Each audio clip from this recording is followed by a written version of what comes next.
Chapter 4, Transcendental Knowledge. Text 1. Shri Bhagavana Vacha Imam Vivasvate Yogam Bhaktavan Ahamavyayam Vivasvan Manave Praha Monodikshrakave Bravid. The Personality of Godhead, Lord Sri Krishna, said, I instructed this imperishable science of yoga to the sun god Vivasvan, and Vivasvan instructed it to Manu, the father of mankind, and Manu in turn instructed it to Ikshvaku. Purport. Herein we find the history of the Bhagavad Gita traced from a remote time when it was delivered to the royal order of all planets, beginning from the sun planet. The kings of all planets are especially meant for the protection of the inhabitants, and therefore the royal order should understand the science of Bhagavad Gita in order to be able to rule the citizens and protect them from material bondage to lust. Human life is meant for cultivation of spiritual knowledge, in eternal relationship with the Supreme Personality of Godhead, and the executive heads of all states and all planets are obliged to impart this lesson to the citizens by education, culture, and devotion. In other words, the executive heads of all states are intended to spread the science of Krishna consciousness so that the people may take advantage of this great science and pursue a successful path, utilizing the opportunity of the human form of life. In this millennium, the sun god is known as Vivasvan, the king of the sun, which is the origin of all planets within the solar system. In the Brahma Samhita 552, it is stated, Yat chakshadesh sabeta sakalagrahanam raja samasta sudamurta desheshateja yasyagya brahmati samhrita kala chakro govindamadi purusham tamaham bhajami.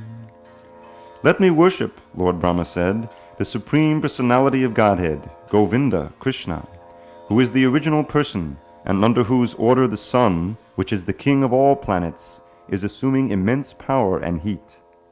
The sun represents the eye of the Lord and traverses its orbit in obedience to his order. The sun is the king of the planets, and the sun god, at present of the name Vivasvan, rules the sun planet, which is controlling all other planets by supplying heat and light. He is rotating under the order of Krishna, and Lord Krishna originally made Vivasvan his first disciple to understand the science of Bhagavad Gita. The Gita is not, therefore, a speculative treatise for the insignificant mundane scholar, but is a standard book of knowledge coming down from time immemorial. In the Mahabharata, Shanti Parva 348, 51-52, we can trace out the history of the Gita as follows. Treta Yugado Chatato Vivasvan Manavedado Manushchaloka Brityartham Sutaya Ikshvaka Vedado Ikshvakona Chakatito Vyapya Lokan Navastitaho. In the beginning of the millennium known as Treta Yuga, this science of the relationship with the Supreme was delivered by Vivasvan to Manu. Manu, being the father of mankind, gave it to his son Maharaj Ikshvaku, the king of this earth planet and forefather of the Raghu dynasty, in which Lord Ramchandra appeared. Therefore, Bhagavad Gita existed in human society from the time of Maharaj Ikshvaku. At the present moment, we have just passed through 5,000 years of the Kali Yuga, which lasts 432,000 years. Before this, there was Dwapara Yuga, 800,000 years, and before that, there was Treta Yuga, 1,200,000 years.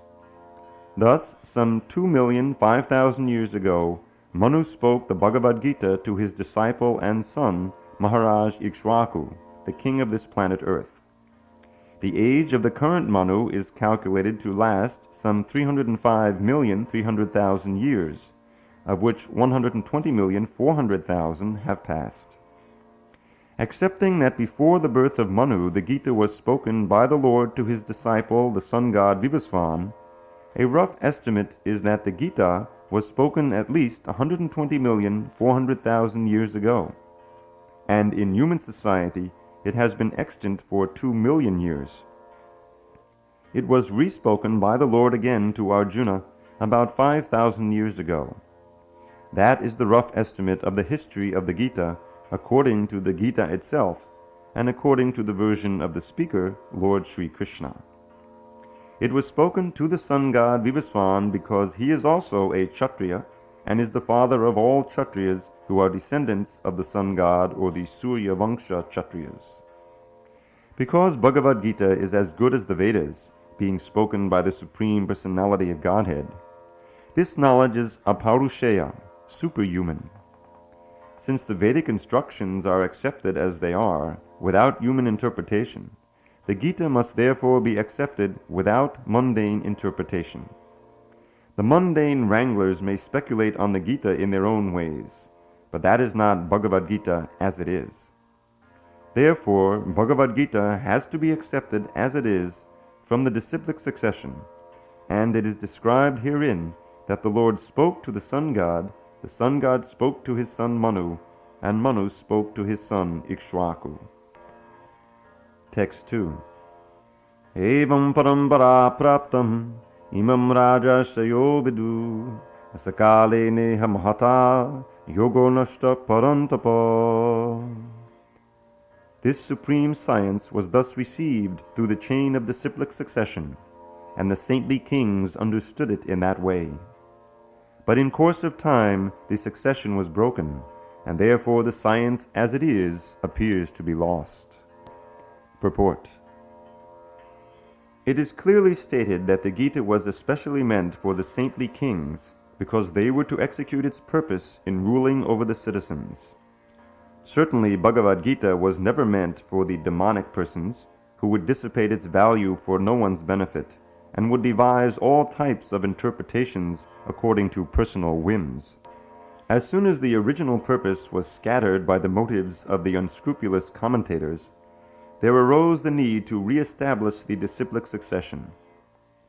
5,000 years ago, it was detected by the Lord Himself that the disciplic succession was broken, and therefore He declared that the purpose of the Gita appeared to be lost. In the same way, at the present moment also, there are so many editions of the Gita, especially in English, but almost all of them are not according to authorized disciplic succession. There are innumerable interpretations rendered by different mundane scholars, but almost all of them do not accept the Supreme Personality of Godhead, Krishna, although they make a good business on the words of Sri Krishna. This spirit is demonic, because demons do not believe in God but simply enjoy the property of the Supreme. Since there is a great need of an edition of the Gita in English, as it is received by the Parampara disciplic succession system, an attempt is made herewith to fulfill this great want. Bhagavad Gita, accepted as it is a great boon to humanity, but if it is accepted as a treatise of philosophical speculations, it is simply a waste of time. Text 3.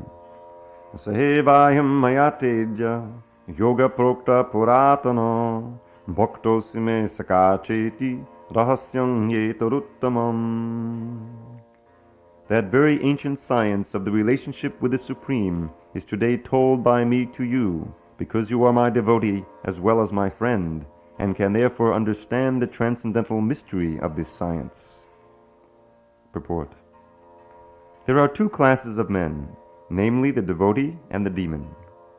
The Lord selected Arjuna as the recipient of this great science, owing to his being a devotee of the Lord. But for the demon, it is not possible to understand this great mysterious science. There are a number of editions of this great book of knowledge.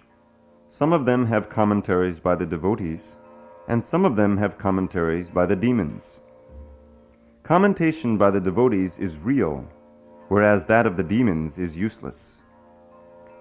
Arjuna accepts Sri Krishna as the Supreme Personality of Godhead, and any commentary on the Gita following in the footsteps of Arjuna is real devotional service to the cause of this great science. The demonic, however, do not accept Lord Krishna as he is. Instead, they concoct something about Krishna and mislead general readers from the path of Krishna's instructions. Here is a warning about such misleading paths. One should try to follow the disciplic succession from Arjuna, and thus be benefited by this great science of Srimad Bhagavad Gita. Text 4. Arjuna Huvacha Aparam bhavato janma param janma vivasvataha akatameta vijaniyam tvamado proktavaniti. Arjuna said, the sun god Vivasvan is senior by birth to you. How am I to understand that in the beginning you instructed this science to him?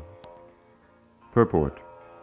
Arjuna is an accepted devotee of the Lord, so how could he not believe Krishna's words? The fact is that Arjuna is not inquiring for himself, but for those who do not believe in the Supreme Personality of Godhead, or for the demons who do not like the idea that Krishna should be accepted as the Supreme Personality of Godhead. For them only, Arjuna inquires on this point, as if he were himself not aware of the Personality of Godhead, or Krishna. As it will be evident from the 10th chapter, Arjuna knew perfectly well that Krishna is the Supreme Personality of Godhead, the fountainhead of everything, and the last word in transcendence. Of course, Krishna also appeared as the son of Devaki on this earth. How Krishna remained the same Supreme Personality of Godhead, the eternal original person, is very difficult for an ordinary man to understand.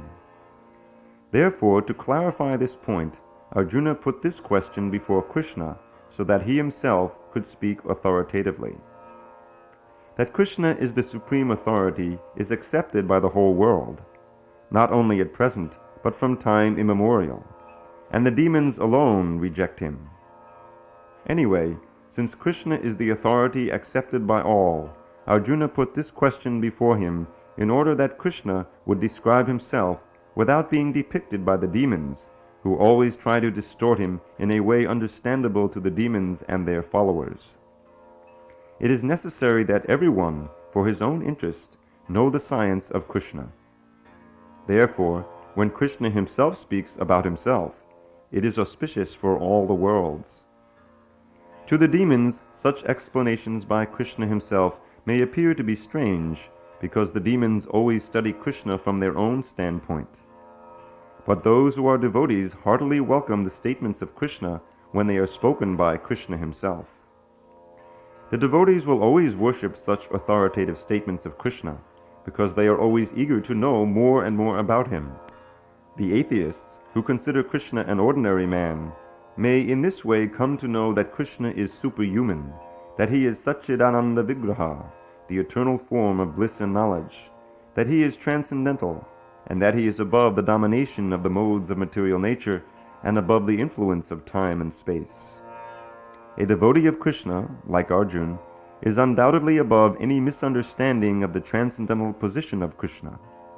Arjuna's putting this question before the Lord is simply an attempt by the devotee to defy the atheistic attitude of persons who consider Krishna to be an ordinary human being, subject to the modes of material nature. Text 5.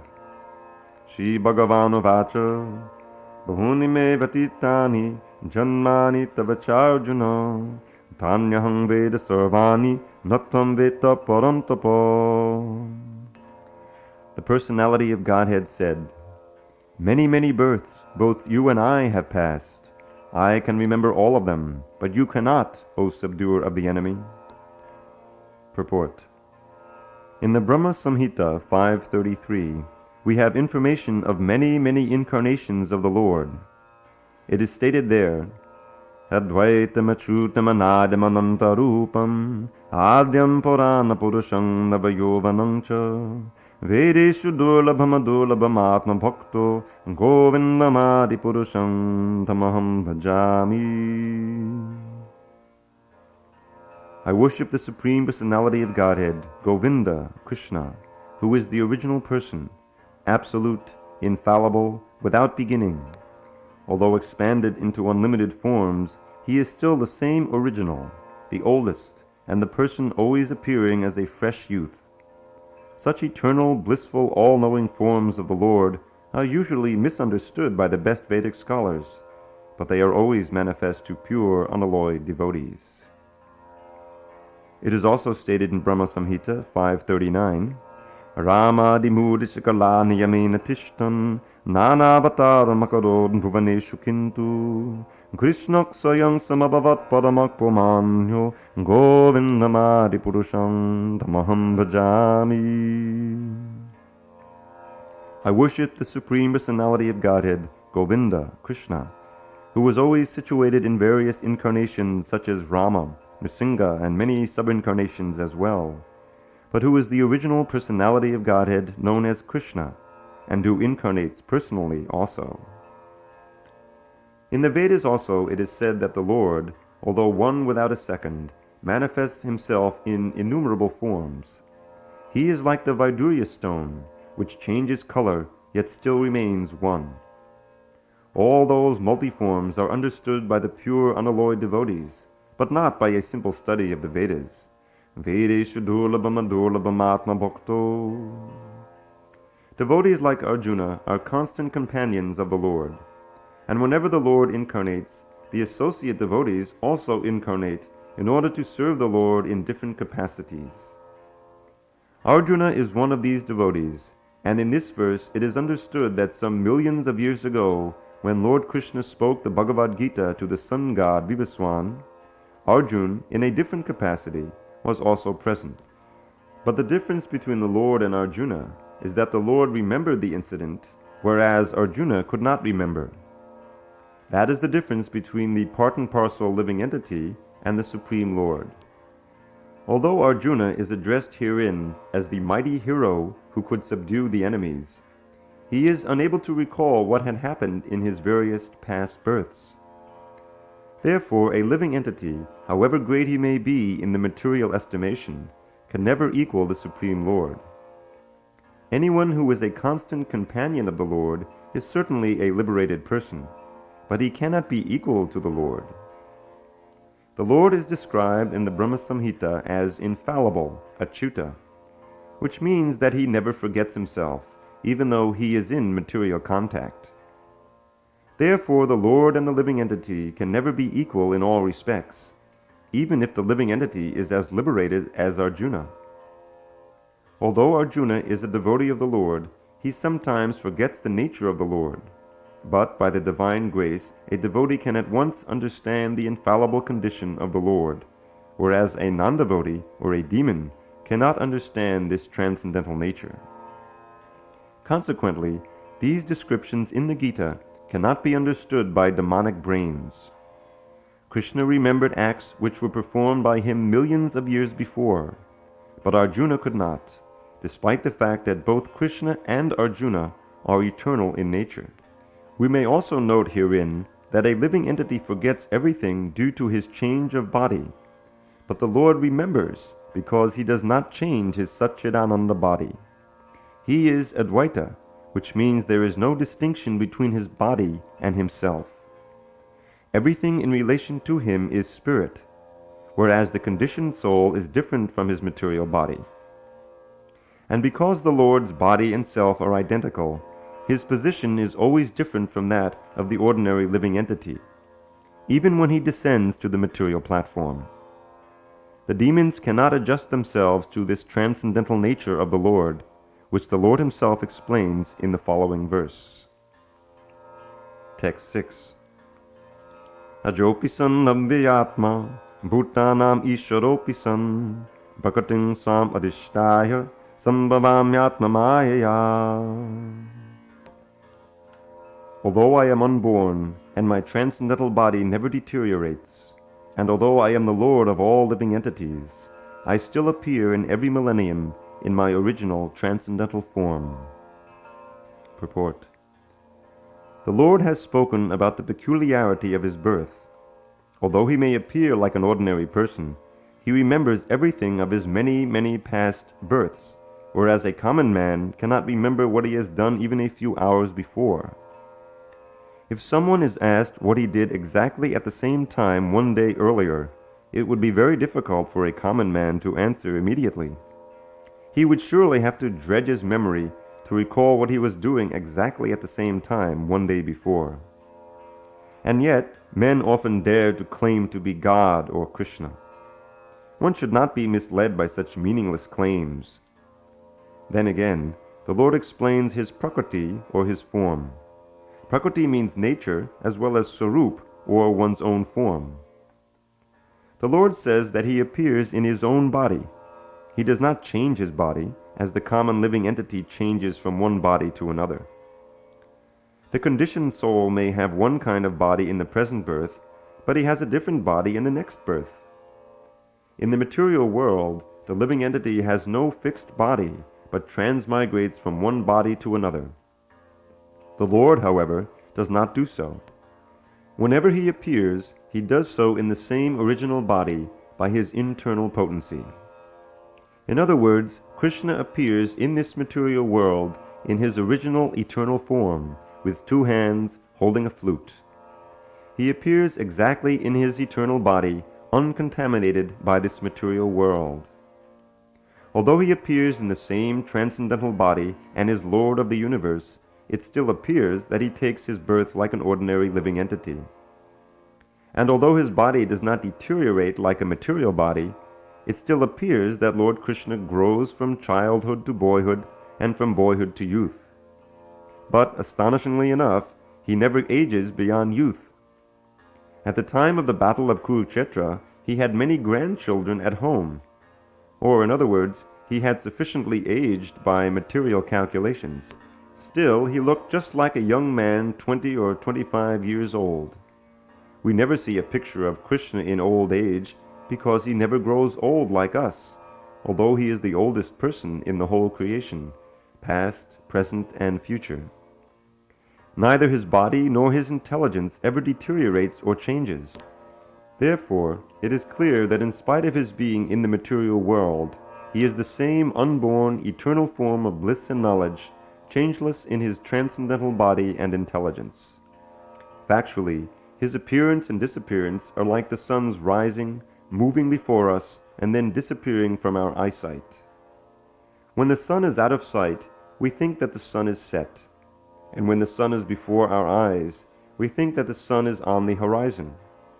Actually, the sun is always in its fixed position, but owing to our defective, insufficient senses, we calculate the appearance and disappearance of the sun in the sky.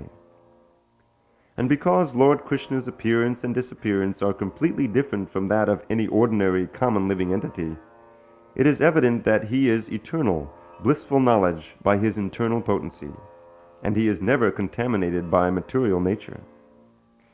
The Vedas also confirm that the Supreme Personality of Godhead is unborn, yet he still appears to take his birth in multi-manifestations. The Vedic supplementary literatures also confirm that even though the Lord appears to be taking his birth, he is still without change of body. In the Srimad Bhagavatam, he appears before his mother as Narayan, with 4 hands and the decorations of the 6 kinds of opulences. His appearance in his original eternal form is his causeless mercy, bestowed upon the living entities so that they can concentrate on the Supreme Lord as he is, and not on mental concoctions or imaginations which the impersonalist wrongly thinks the Lord's forms to be.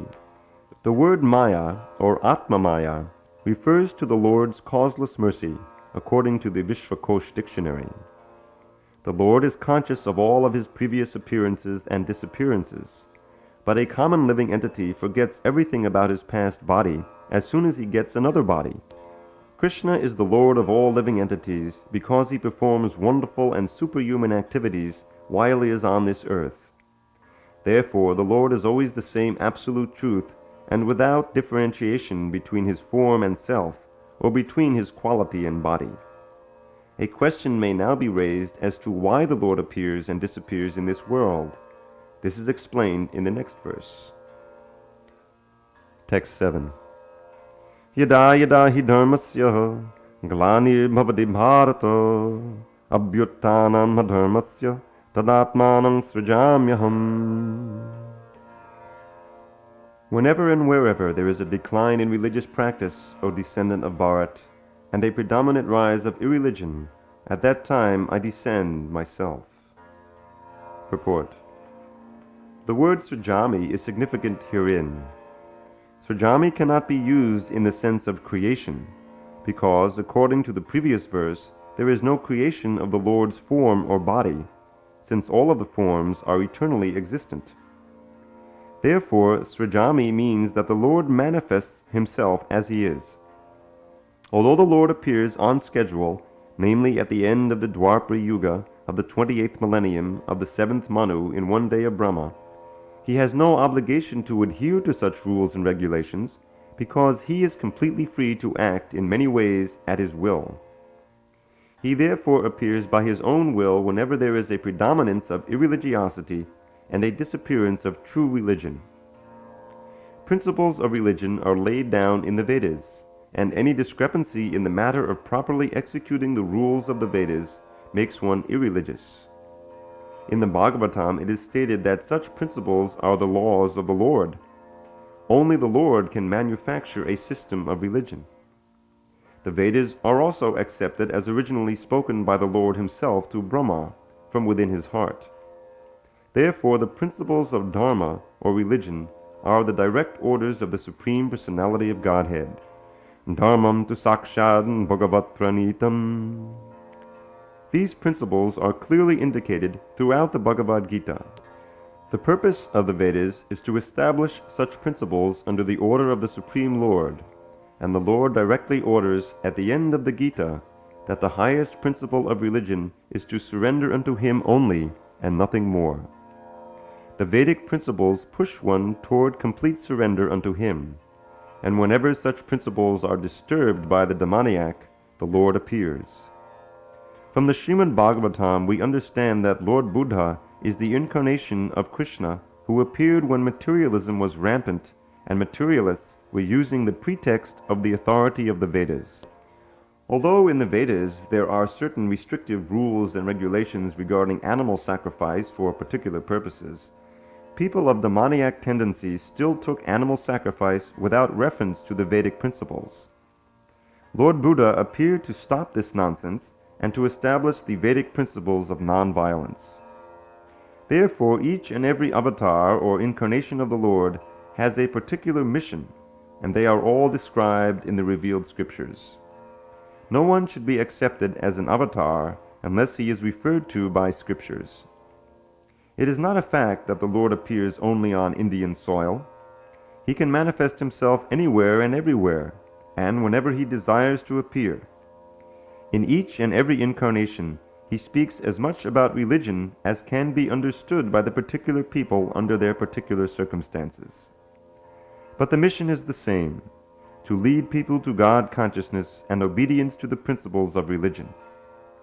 Sometimes he descends personally, and sometimes he sends his bona fide representative in the form of his son or servant, or himself in some disguised form.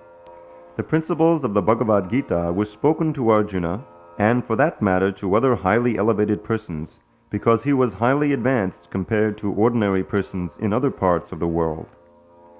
2 + 2 = 4 is a mathematical principle that is true in the beginner's arithmetic class and in the advanced class as well. Still, there are higher and lower mathematics. In all incarnations of the Lord, therefore, the same principles are taught, but they appear to be higher and lower in varied circumstances. The higher principles of religion begin with the acceptance of the 4 orders and the 4 statuses of social life, as will be explained later. The whole purpose of the mission of incarnations is to arouse Krishna consciousness everywhere. Such consciousness is manifest and non-manifest only under different circumstances. Text 8. Paritranaya sadhunaham vinashaya cha dushkritam dharma samstapanataya sambhavami yuge yuge. To deliver the pious and to annihilate the miscreants, as well as to re-establish the principles of religion, I myself appear millennium after millennium. Purport. According to Bhagavad Gita, a sadhu or holy man is a man in Krishna consciousness. A person may appear to be irreligious, but if he has the qualifications of Krishna consciousness wholly and fully, he is to be understood to be a sadhu. And dushkatam applies to those who do not care for Krishna consciousness. Such miscreants, or dushkritam, are described as foolish and the lowest of mankind, even though they may be decorated with mundane education, whereas a person who is 100% engaged in Krishna consciousness is accepted as a sadhu, even though such a person may be neither learned nor well-cultured. As far as the atheistic are concerned, it is not necessary for the Supreme Lord to appear as he is to destroy them, as he did with the demons Ravana and Kamsa. The Lord has many agents who are quite competent to vanquish demons. But the Lord especially descends to appease his unalloyed devotees, who are always harassed by the demoniac. The demon harasses the devotee, even though the latter may happen to be his kin. Although Prahlad Maharaj was the son of Hiranyakashipu, he was nonetheless persecuted by his father.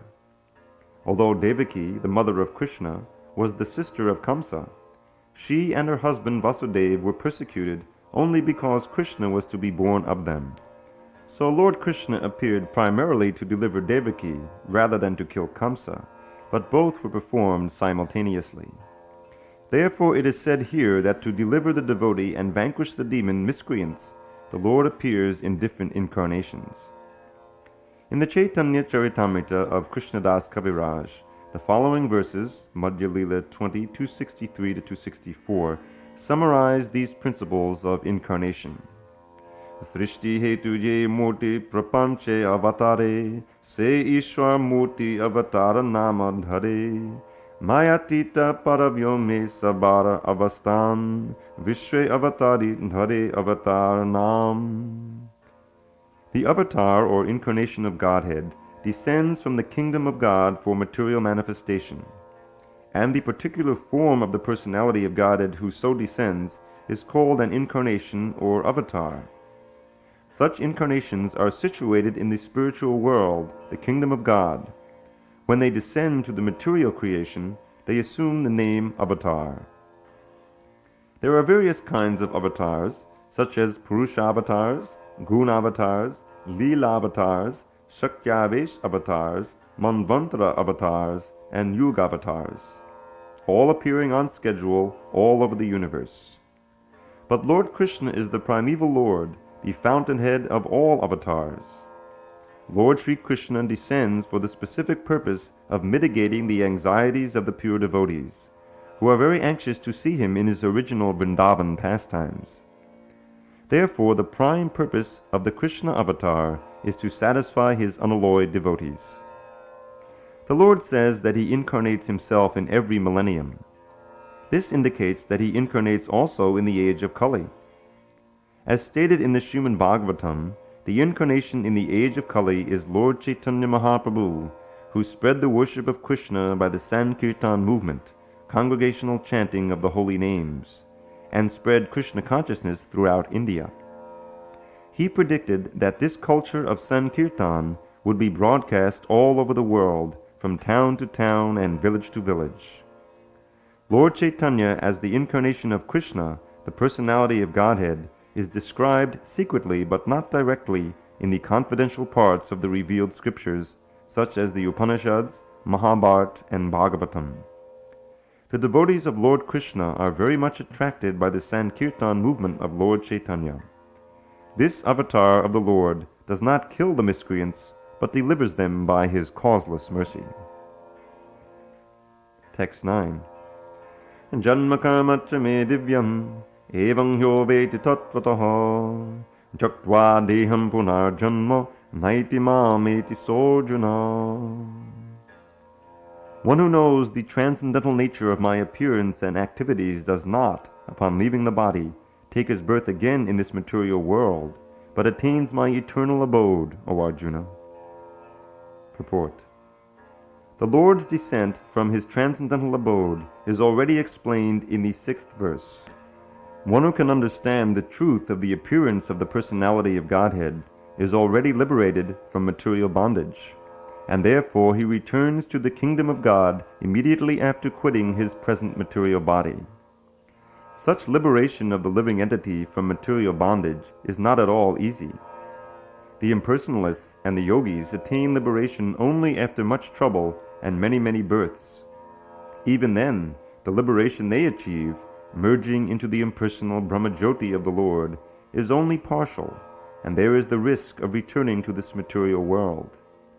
But the devotee, simply by understanding the transcendental nature of the body and activities of the Lord, attains the abode of the Lord after ending this body, and does not run the risk of returning to this material world. In the Brahma Samhita 5.33, it is stated that the Lord has many forms and incarnations. Advaitam Achyutam Anadim Anandarupam. Although there are many transcendental forms of the Lord, they are still one and the same Supreme Personality of Godhead. One has to understand this fact with conviction, although it is incomprehensible to mundane scholars and empiric philosophers. As stated in the Vedas, Purusha Bodhini Upanishad, Eko Devo Nityalilanurakto Bhakta Vyapi Ridyantaratma. The one Supreme Personality of Godhead is eternally engaged in many transcendental forms in relationships with his unalloyed devotees. This Vedic version is confirmed in this verse of the Gita personally by the Lord. He who accepts this truth on the strength of the authority of the Vedas and of the Supreme Personality of Godhead, and who does not waste time in philosophical speculations, attains the highest perfectional stage of liberation. Simply by accepting this truth on faith, one can, without a doubt, attain liberation. The Vedic version, Tat Tvamasi, is actually applied in this case. Anyone who understands Lord Krishna to be the Supreme, or who says unto the Lord, "You are the same Supreme Brahman, the Personality of Godhead," is certainly liberated instantly, and consequently his entrance into the transcendental association of the Lord is guaranteed. In other words, such a faithful devotee of the Lord attains perfection, and this is confirmed by the following Vedic assertion. Tameva viditvati mrityumeti nanyak panta vidyate yanaya. One can attain the perfect stage of liberation from birth and death simply by knowing the Lord, the Supreme Personality of Godhead, and there is no other way to achieve this perfection. Shvetashvatara Upanishad 3.8. That there is no alternative means that anyone who does not understand Lord Krishna as the Supreme Personality of Godhead is surely in the mode of ignorance, and consequently he will not attain salvation simply, so to speak, by licking the outer surface of the bottle of honey, or by interpreting the Bhagavad Gita according to mundane scholarship. Such empiric philosophers may assume very important roles in the material world, but they are not necessarily eligible for liberation. Such puffed-up mundane scholars have to wait for the causeless mercy of the devotee of the Lord. One should therefore cultivate Krishna consciousness with faith and knowledge, and in this way attain perfection. Text 10. Vittaragam bhayakrodha mannayama upashvita bahavo jnana tapasa bhuta mandhavamagata. Being freed from attachment, fear, and anger, being fully absorbed in me, and taking refuge in me, many persons in the past became purified by knowledge of me, and thus they all attained transcendental love for me. Purport. As described above, it is very difficult for a person who is too materially affected to understand the personal nature of the Supreme Absolute Truth. Generally, people who are attached to the bodily conception of life are so absorbed in materialism that it is almost impossible for them to understand how the Supreme can be a person. Such materialists cannot even imagine that there is a transcendental body which is imperishable, full of knowledge, and eternally blissful. In the materialistic concept, the body is perishable, full of ignorance, and completely miserable. Therefore, people in general keep this same bodily idea in mind when they are informed of the personal form of the Lord. For such materialistic men, the form of the gigantic material manifestation is supreme. Consequently, they consider the Supreme to be impersonal. And because they are too materially absorbed, the conception of retaining their personality after liberation from matter frightens them. When they are informed that spiritual life is also individual and personal, they become afraid of becoming persons again, and so they naturally prefer a kind of merging into the impersonal void. Generally, they compare the living entities to the bubbles of the ocean, which merge into the ocean. That is the highest perfection of spiritual existence attainable without individual personality.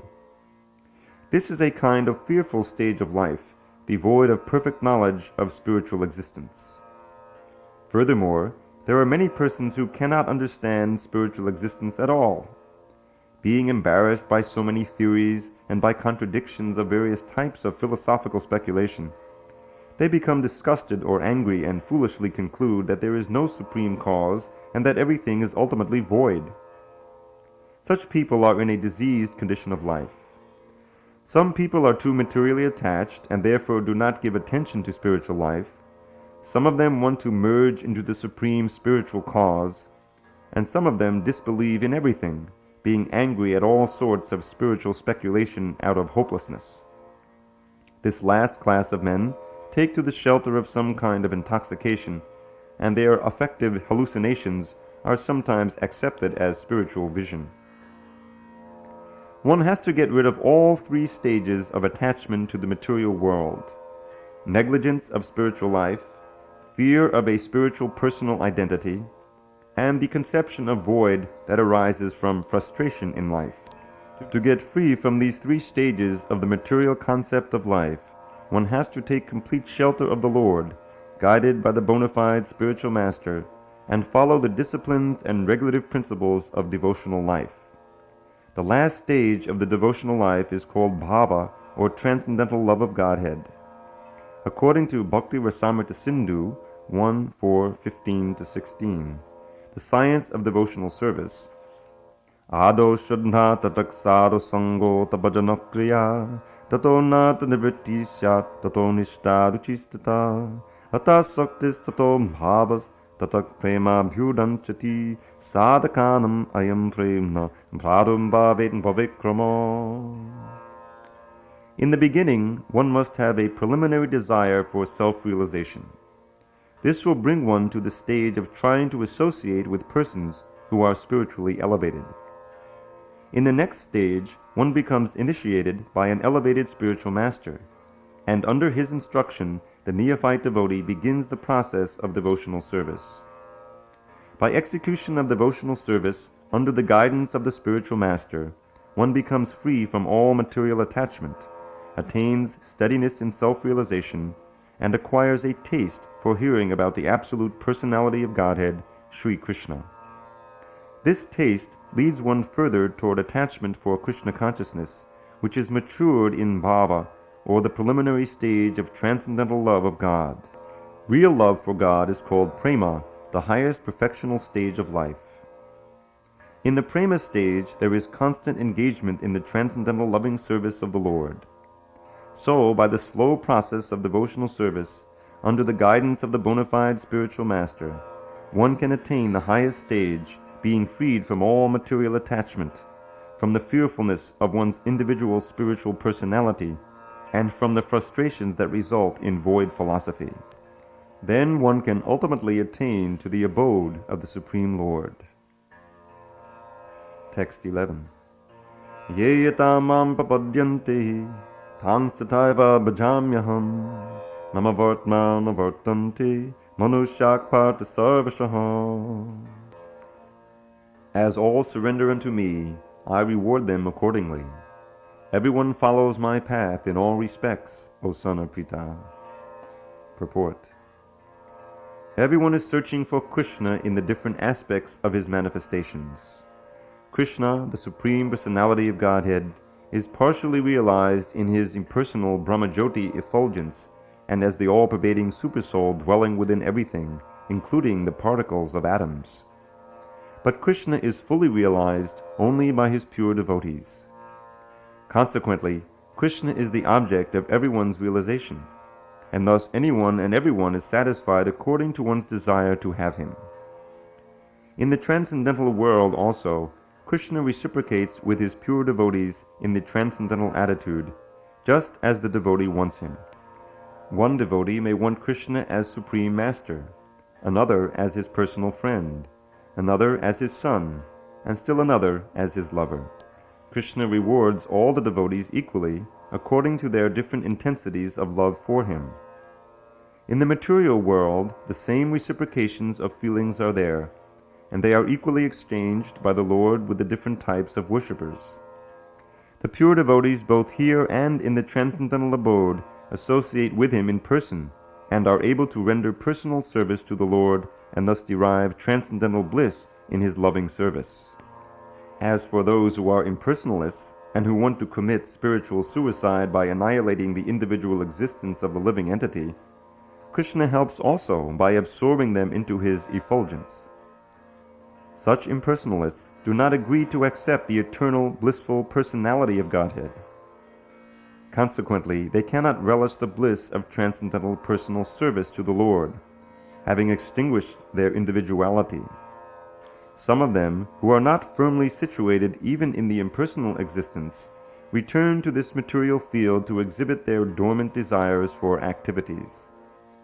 They are not admitted into the spiritual planets, but they are again given a chance to act on the material planets.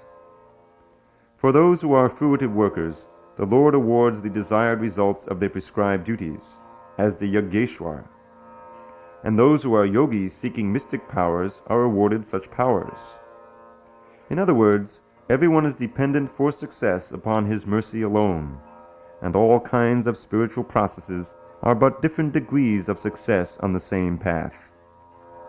Unless, therefore, one comes to the highest perfection of Krishna consciousness, all attempts remain imperfect, as stated in the Srimad Bhagavatam 2.3.10.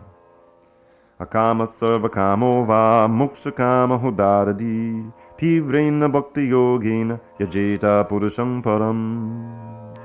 Whether one is without desire, the condition of the devotees, or is desirous of all fruitive results, or is after liberation, one should with all efforts try to worship the Supreme Personality of Godhead for complete perfection, culminating in Krishna consciousness. Text 12. Akankshanta karmanang siddhim yajandehi yadevata chipram himanushe loke siddhir bhavati karmaja. Men in this world desire success in fruitive activities, and therefore they worship the demigods. Quickly, of course, men get results from fruitive work in this world. Purport. There is a great misconception about the gods or demigods of this material world, and men of less intelligence, although passing as great scholars, take these demigods to be various forms of the Supreme Lord. Actually, the demigods are not different forms of God, but they are God's different parts and parcels. God is one, and the parts and parcels are many. The Vedas say, Nityo Nityanaham, God is one. Ishvarak Parama Krishna, the Supreme God is one, Krishna, and the demigods are delegated with powers to manage this material world. These demigods are all living entities, Nityanam, with different grades of material power. They cannot be equal to the Supreme God, Narayan, Vishnu, or Krishna. Anyone who thinks that God and the demigods are on the same level is called an atheist or Pashandi. Even the great demigods like Brahma and Shiva cannot be compared to the Supreme Lord. In fact, the Lord is worshipped by demigods such as Brahma and Shiva, Shivavadin Chinutam. Yet curiously enough, there are many human leaders who are worshipped by foolish men under the misunderstanding of anthropomorphism or zoomorphism. Iha Devata denotes a powerful man or demigod of this material world. But Narayan, Vishnu, or Krishna, the Supreme Personality of Godhead, does not belong to this world. He is above, or transcendental to, material creation. Even Sripad Shankaracharya, the leader of the impersonalists, maintains that Narayan, or Krishna, is beyond this material creation. However, foolish people, Vrita Jnana, worship the demigods because they want immediate results. They get the results, but do not know that results so obtained are temporary and are meant for less intelligent persons. The intelligent person is in Krishna consciousness, and he has no need to worship the paltry demigods for some immediate temporary benefit. The demigods of this material world, as well as their worshippers, will vanish with the annihilation of this material world. The boons of the demigods are material and temporary. Both the material worlds and their inhabitants, including the demigods and their worshippers, are bubbles in the cosmic ocean. In this world, however, human society is mad after temporary things such as the material opulence of possessing land, family, and enjoyable paraphernalia. To achieve such temporary things, people worship the demigods or powerful men in human society. If a man gets some ministership in the government by worshiping a political leader, he considers that he has achieved a great boon. All of them are therefore kowtowing to the so-called leaders or big guns in order to achieve temporary boons, and they indeed achieve such things. Such foolish men are not interested in Krishna consciousness for the permanent solution to the hardships of material existence. They are all after sense enjoyment, and to get a little facility for sense enjoyment, they are attracted to worship empowered living entities known as demigods. This verse indicates that people are rarely interested in Krishna consciousness. They are mostly interested in material enjoyment, and therefore they worship some powerful living entity. Text 13. Chaturvanyam maya srishtam gunakarma vibhagasaha tasya kartaram apimam vidya kartaram avyayam. According to the three modes of material nature and the work associated with them, the four divisions of human society are created by me. And although I am the creator of this system, you should know that I am yet the non-doer, being unchangeable. Purport. The Lord is the creator of everything. Everything is born of him, everything is sustained by him, and everything, after annihilation, rests in him. He is therefore the creator of the four divisions of the social order, beginning with the intelligent class of men, technically called Brahmins due to their being situated in the mode of goodness. Next is the administrative class, technically called the Kshatriyas due to their being situated in the mode of passion. The mercantile men, called the Vaishyas, are situated in the mixed modes of passion and ignorance, and the Shudras, or laborer class, are situated in the ignorant mode of material nature. In spite of his creating the four divisions of human society, Lord Krishna does not belong to any of these divisions, because he is not one of the conditioned souls, a section of whom form human society. Human society is similar to any other animal society, but to elevate men from the animal status, the above-mentioned divisions are created by the Lord for the systematic development of Krishna consciousness. The tendency of a particular man toward work is determined by the modes of material nature which he has acquired. Such symptoms of life, according to the different modes of material nature, are described in the 18th chapter of this book. A person in Krishna consciousness, however, is above even the Brahmins. Although Brahmins by quality are supposed to know about Brahman, the supreme absolute truth, most of them approach only the impersonal Brahman manifestation of Lord Krishna. But a man who transcends the limited knowledge of a Brahman and reaches the knowledge of the Supreme Personality of Godhead, Lord Sri Krishna, becomes a person in Krishna consciousness, or in other words, a Vaishnav. Krishna consciousness includes knowledge of all different plenary expansions of Krishna, namely Ram, Nrsimha, Varaha, etc. And as Krishna is transcendental to this system of the four divisions of human society, a person in Krishna consciousness is also transcendental to all divisions of human society, whether we consider the divisions of community, nation, or species. Text 14.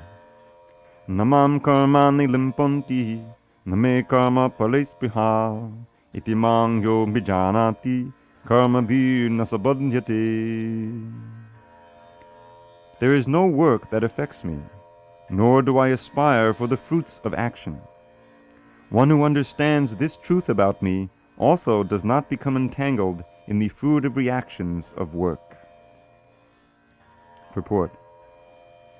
As there are constitutional laws in the material world stating that the king can do no wrong, or that the king is not subject to the state laws, similarly, the Lord, although He is the creator of this material world, is not affected by the activities of the material world. He creates and remains aloof from the creation, whereas the living entities are entangled in the fruitive results of material activities because of their propensity for lording it over material resources.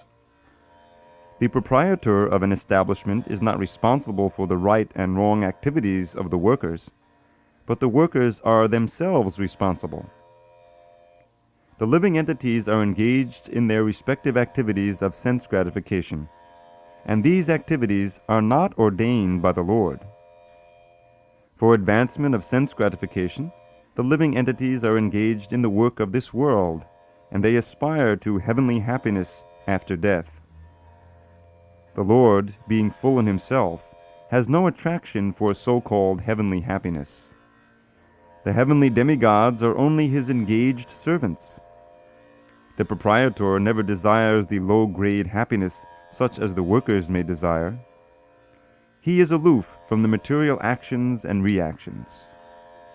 For example, the rains are not responsible for different types of vegetation that appear on the earth, although without such rains, there is no possibility of vegetative growth.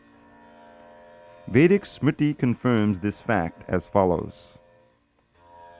Nimittamatram evaso srijyanam sarga karmani badhanakarani bhuta yato vai srijya shaktayah. In the material creations, the Lord is only the supreme cause. The immediate cause is material nature, by which the cosmic manifestation is made visible. The created beings are of many varieties, such as the demigods, human beings, and lower animals, and all of them are subject to the reactions of their past good or bad activities. The Lord only gives them the proper facilities for such activities and the regulations of the modes of nature, but He is never responsible for their past and present activities. In the Vedanta Sutra 2.134, it is confirmed, Vaishamyanargrinyena sapikshatvat. The Lord is never partial to any living entity. The living entity is responsible for his own acts. The Lord only gives him facilities, through the agency of material nature, the external energy. Anyone who is fully conversant with all the intricacies of this law of karma, or fruitive activities, does not become affected by the results of his activities. In other words, the person who understands this transcendental nature of the Lord is an experienced man in Krishna consciousness, and thus he is never subjected to the laws of karma. One who does not know the transcendental nature of the Lord, and who thinks that the activities of the Lord are aimed at fruitive results, as are the activities of the ordinary living entities, certainly becomes entangled himself in fruitive reactions. But one who knows the supreme truth is a liberated soul fixed in Krishna consciousness. Text 15. Evam gatva kritam karma bhurvar api mumukshubhihi guru karmaiva tasmatvam bhurvai purvataram kritam. All the liberated souls in ancient times acted with this understanding of my transcendental nature. Therefore, you should perform your duty following in their footsteps. Purport. There are two classes of men. Some of them are full of polluted material things within their hearts, and some of them are materially free. Krishna consciousness is equally beneficial for both of these persons. Those who are full of dirty things can take to the line of Krishna consciousness for a gradual cleansing process, following the regulative principles of devotional service. Those who are already cleansed of the impurities may continue to act in the same Krishna consciousness, so that others may follow their exemplary activities and thereby be benefited. Foolish persons or neophytes in Krishna consciousness often want to retire from activities without having knowledge of Krishna consciousness. Arjuna's desire to retire from activities on the battlefield was not approved by the Lord. One need only know how to act. To retire from the activities of Krishna consciousness and to sit aloof, making a show of Krishna consciousness, is less important than actually engaging in the field of activities for the sake of Krishna. Arjuna is here advised to act in Krishna consciousness, following in the footsteps of the Lord's previous disciples, such as the sun god Vivasvan, as mentioned herein before. The Supreme Lord knows all his past activities, as well as those of persons who acted in Krishna consciousness in the past. Therefore, he recommends the acts of the sun god, who learned this art from the Lord some millions of years before.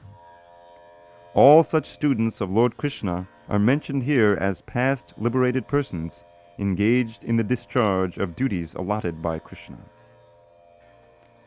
Text 16. King karma karma karmeti kavayopyatra mohita tatte karma pravakshyami yagnatva mokshase shubhat. Even the intelligent are bewildered in determining what is action and what is inaction. Now I shall explain to you what action is, knowing which you shall be liberated from all misfortune. Purport. Action in Krishna consciousness has to be executed in accord with the examples of previous bona fide devotees. This is recommended in the 15th verse. Why such action should not be independent will be explained in the text to follow. To act in Krishna consciousness, one has to follow the leadership of authorized persons who are in a line of disciplic succession as explained in the beginning of this chapter. The system of Krishna consciousness was first narrated to the sun god. The sun god explained it to his son, Manu. Manu explained it to his son, Ikshwaku, and the system is current on this earth from that very remote time. Therefore, one has to follow in the footsteps of previous authorities in the line of disciplic succession. Otherwise, even the most intelligent men will be bewildered regarding the standard actions of Krishna consciousness. For this reason, the Lord decided to instruct Arjuna in Krishna consciousness directly. Because of the direct instruction of the Lord to Arjuna, anyone who follows in the footsteps of Arjuna is certainly not bewildered. It is said that one cannot ascertain the ways of religion simply by imperfect experimental knowledge. Actually, the principles of religion can only be laid down by the Lord himself. Dharmam tu sakshat bhagavat pranitam. Srimad Bhagavatam 6.319. No one can manufacture a religious principle by imperfect speculation. One must follow in the footsteps of great authorities like Brahma, Shiva, Narada, Manu, the Kumaras, Kapila, Prahlad, Bhishma, Shukadev Goswami, Yamaraj, Janaka, and Bali Maharaj. By mental speculation, one cannot ascertain what is religion or self-realization. Therefore, out of causeless mercy to his devotees, the Lord explains directly to Arjuna what action is and what inaction is. Only action performed in Krishna consciousness can deliver a person from the entanglement of material existence. Text 17. Karmano yapi bodhavyam, bodhavyam chapi karmanaha, akarmanascha bodhavyam, ghana karmano gati. The intricacies of action are very hard to understand.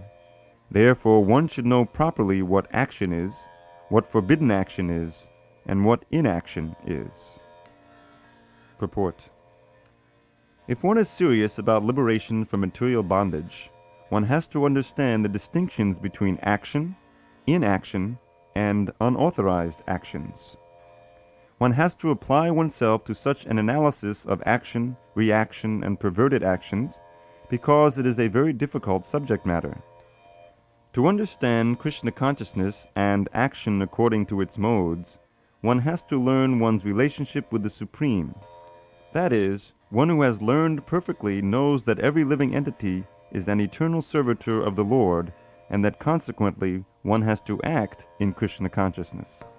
The entire Bhagavad Gita is directed toward this conclusion. Any other conclusions against this consciousness and its attendant actions are vikarmas, or prohibited actions. To understand all this, one has to associate with authorities in Krishna consciousness and learn the secret from them. This is as good as learning from the Lord directly. Otherwise, even the most intelligent persons will be bewildered. Text 18. Karman nikarma yak pasye karmani cha karmaya sabuddhiman manusheshu sayukta kritsna karma krit. One who sees inaction in action and action in inaction is intelligent among men, and he is in the transcendental position, although engaged in all sorts of activities. Purport. A person acting in Krishna consciousness is naturally free from the bonds of karma. His activities are all performed for Krishna. Therefore, he does not enjoy or suffer any of the effects of work. Consequently, he is intelligent in human society, even though he is engaged in all sorts of activities for Krishna. Akarma means without reaction to work. The impersonalist ceases fruitive activities out of fear, so that the resultant action may not be a stumbling block on the path of self-realization. But the personalist knows rightly his position as the eternal servitor of the Supreme Personality of Godhead. Therefore, he engages himself in the activities of Krishna consciousness. Because everything is done for Krishna, he enjoys only transcendental happiness in the discharge of this service. Those who are engaged in this process are known to be without desire for personal sense gratification. The sense of eternal servitorship to Krishna makes one immune to all sorts of reactionary elements of work. Text 19. Yasya sarve samarambaha kama sankalpa varjita jnanagni dagna karmanam tamahu panditam buddha. One is understood to be in full knowledge whose every endeavor is devoid of desire for sense gratification. He is said by sages to be a worker for whom the reactions of work have been burned up by the fire of perfect knowledge. Purport. Only a person in full knowledge can understand the activities of a person in Krishna consciousness. Because the person in Krishna consciousness is devoid of all kinds of sense gratificatory propensities, it is to be understood that he has burned up the reactions of his work by perfect knowledge of his constitutional position as the eternal servitor of the Supreme Personality of Godhead. He is actually learned who has attained to such perfection of knowledge. Development of this knowledge of eternal servitorship to the Lord is compared to fire. Such a fire, once kindled, can burn up all kinds of reactions to work. Text 20. Jaktva karma palasangam nityatripto nirashrayah karmanyabhipavrittopi naiva kinchit karoti sa. Abandoning all attachment to the results of his activities, ever satisfied and independent, he performs no fruitive action, although engaged in all kinds of undertakings. Purport. This freedom from the bondage of actions is possible only in Krishna consciousness, when one is doing everything for Krishna. A Krishna-conscious person acts out of pure love for the Supreme Personality of Godhead, and therefore he has no attraction for the results of the action. He is not even attached to his personal maintenance, for everything is left to Krishna. Nor is he anxious to secure things, nor to protect things already in his possession. He does his duty to the best of his ability and leaves everything to Krishna. Such an unattached person is always free from the resultant reactions of good and bad. It is as though he were not doing anything. This is the sign of akarma, or actions without fruitive reactions. Any other action, therefore, devoid of Krishna consciousness, is binding upon the worker, and that is the real aspect of vikarma as explained herein before. Text 21. Nidashir yata chittatma chakta sava parigraha shariram kevalam karma govannapnoti kilbisham. Such a man of understanding acts with mind and intelligence perfectly controlled, gives up all sense of proprietorship over his possessions, and acts only for the bare necessities of life. Thus working, he is not affected by sinful reactions. Purport. A Krishna-conscious person does not expect good or bad results in his activities. His mind and intelligence are fully controlled. He knows that because he is part and parcel of the Supreme, the part played by him, as a part and parcel of the whole, is not his own activity, but is only being done through him by the Supreme. When the hand moves, it does not move out of its own accord, but by the endeavor of the whole body. A Krishna-conscious person is always dovetailed with the Supreme Desire, for he has no desire for personal sense gratification. He moves exactly like a part of a machine.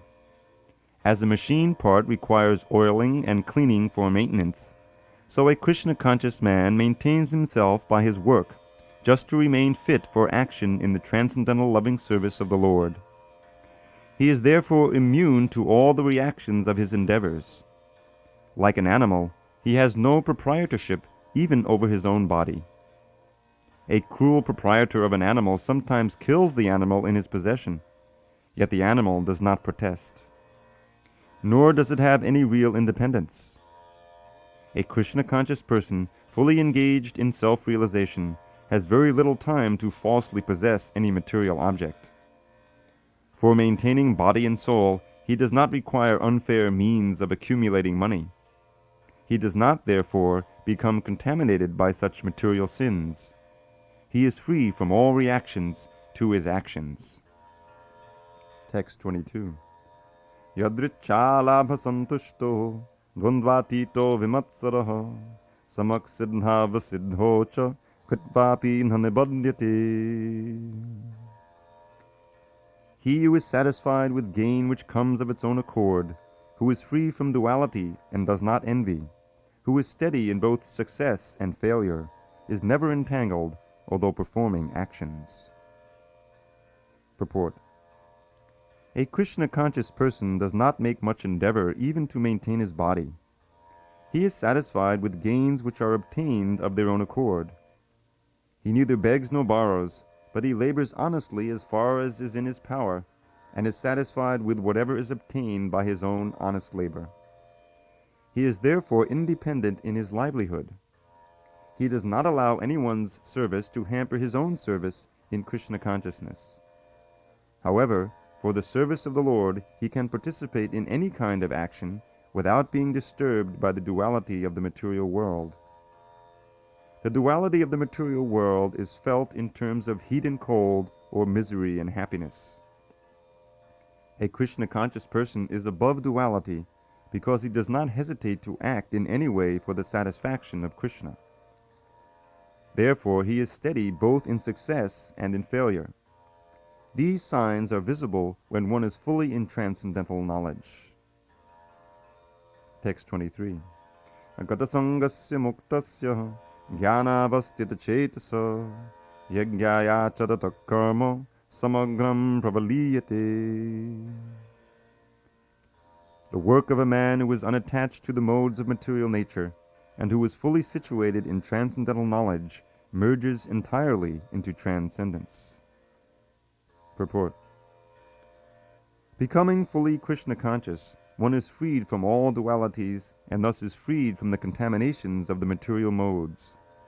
He can become liberated because he knows his constitutional position in relationship with Krishna, and thus his mind cannot be drawn from Krishna consciousness. Consequently, whatever he does for Krishna, who is the primeval Vishnu. Therefore, all his works are technically sacrifices because sacrifice aims at satisfying the Supreme Person, Vishnu, or Krishna. The resultant reactions to all such work certainly merge into transcendence, and one does not suffer material effects. Text 24. Brahmapanam brahmahavir Brahmagno brahmanahutam brahma evatena gantavyam brahma karma samadhina. A person who is fully absorbed in Krishna consciousness is sure to attain the spiritual kingdom because of his full contribution to spiritual activities, in which the consummation is absolute and that which is offered is of the same spiritual nature. Purport. How activities in Krishna consciousness can lead one ultimately to the spiritual goal is described here. There are various activities in Krishna consciousness, and all of them will be described in the following verses.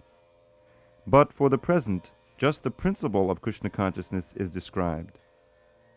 A conditioned soul, entangled in material contamination, is sure to act in the material atmosphere, and yet he has to get out of such an environment. The process by which the conditioned soul can get out of the material atmosphere is Krishna consciousness.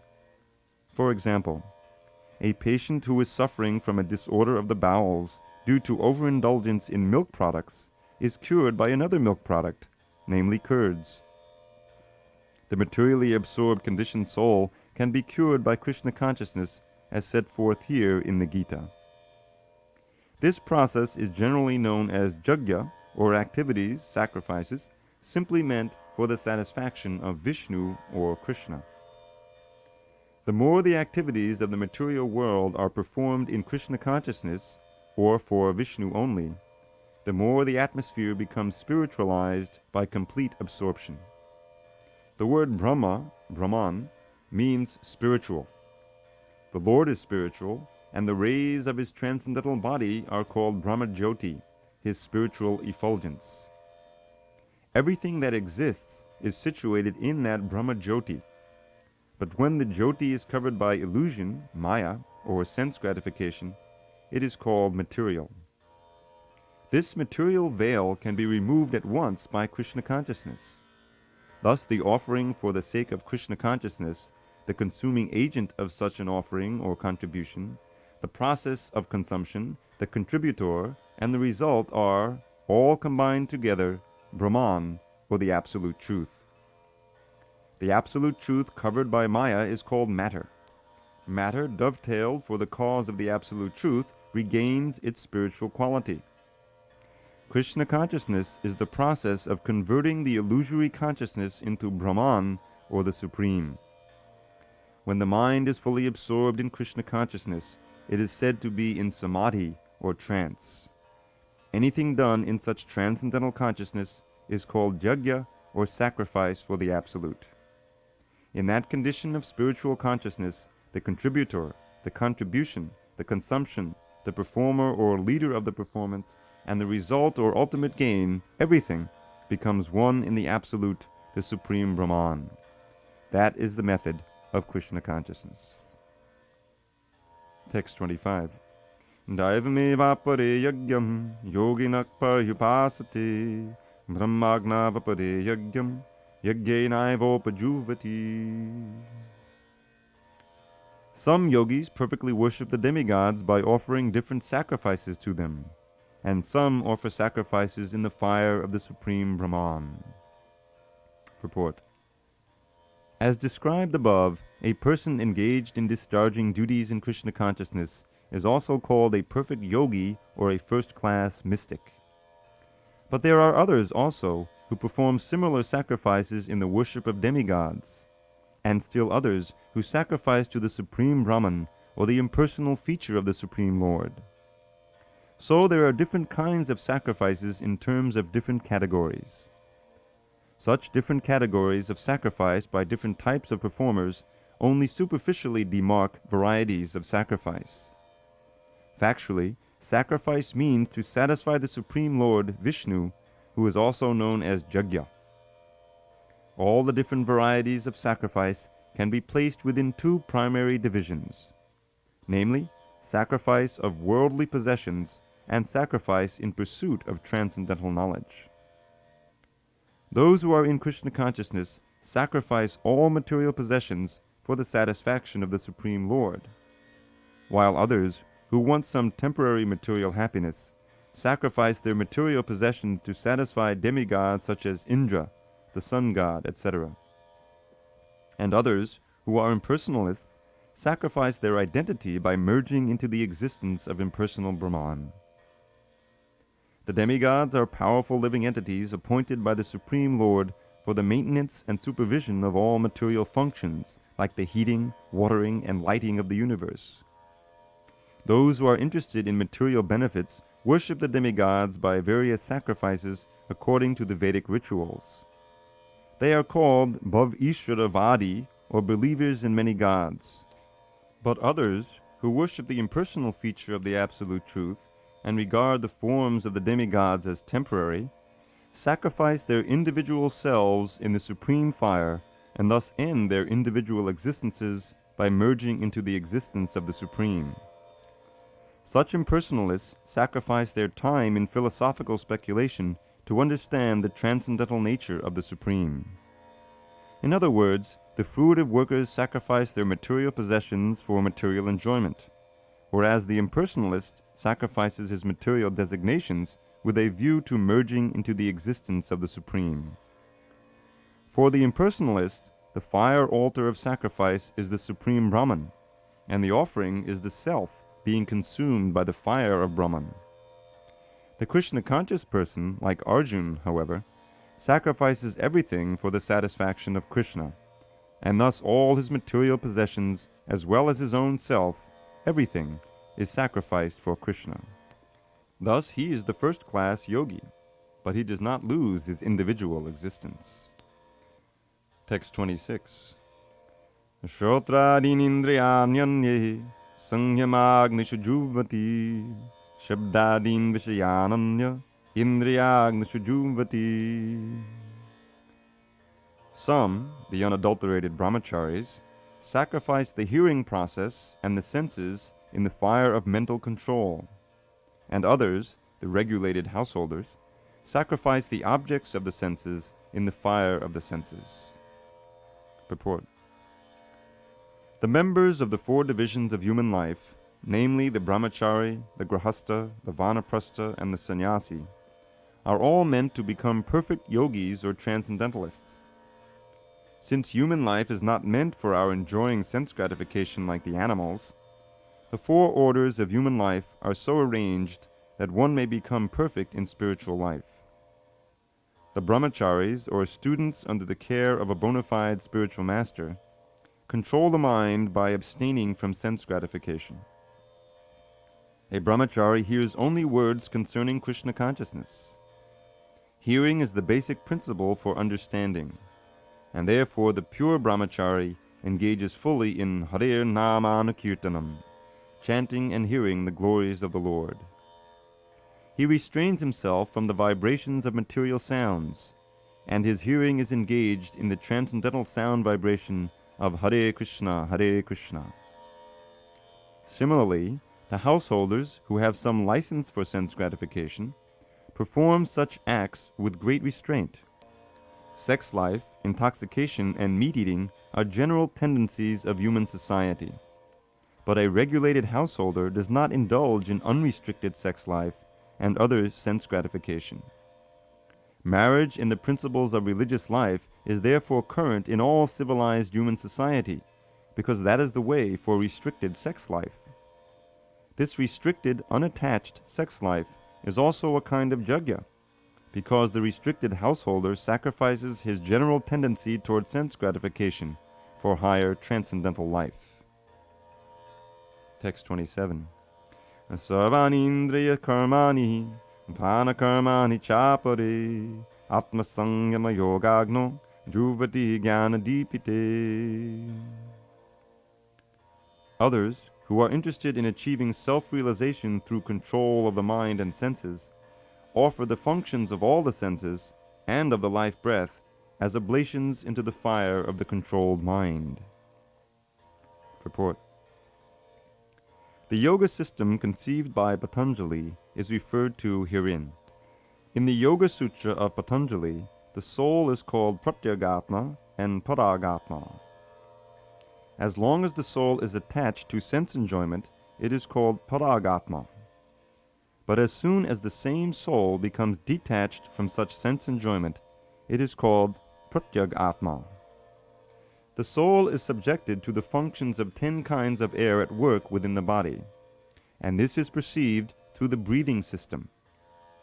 The Patanjali system of yoga instructs one on how to control the functions of the body's air in a technical manner, so that ultimately all the functions of the air within become favorable for purifying the soul of material attachment.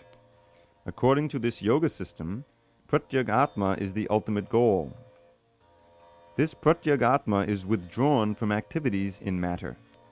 The senses interact with the sense objects, like the ear for hearing, eyes for seeing, nose for smelling, tongue for tasting, and hand for touching, and all of them are thus engaged in activities outside the self. They are called the functions of the pranavayu. The apanavayu goes downwards, vyanavayu acts to shrink and expand, samanavayu adjusts equilibrium, udanavayu goes upwards, and when one is enlightened, one engages all these in searching for self-realization. Text 28. Dravya yagyastapo yagya, yoga yagyastapari, svadhyaya jnana yagyascha, yatayak sanksitavrata. Having accepted strict vows, some become enlightened by sacrificing their possessions, and others by performing severe austerities, by practicing the yoga of eightfold mysticism, or by studying the Vedas to advance in transcendental knowledge. Purport. These sacrifices may be fitted into various divisions. There are persons who are sacrificing their possessions in the form of various kinds of charities. In India, the rich mercantile community, or princely orders, open various kinds of charitable institutions like Dharmashala, Annachetra, Atiti Shala, Anathalaya, and Vidyapit. In other countries, too, there are many hospitals, old age homes, and similar charitable foundations meant for distributing food, education, and medical treatment free to the poor. All these charitable activities are called Dravya Maya Yagya. There are others who, for higher elevation in life or for promotion to higher planets within the universe, voluntarily accept many kinds of austerities such as Chandrayana and Chaturmasya. These processes entail severe vows for conducting life under certain rigid rules. For example, under the Chaturmasya vow, the candidate does not shave for 4 months during the year, July to October. He does not eat certain foods, does not eat twice in a day, or does not leave home. Such sacrifice of the comforts of life is called Tapomaya Yagya.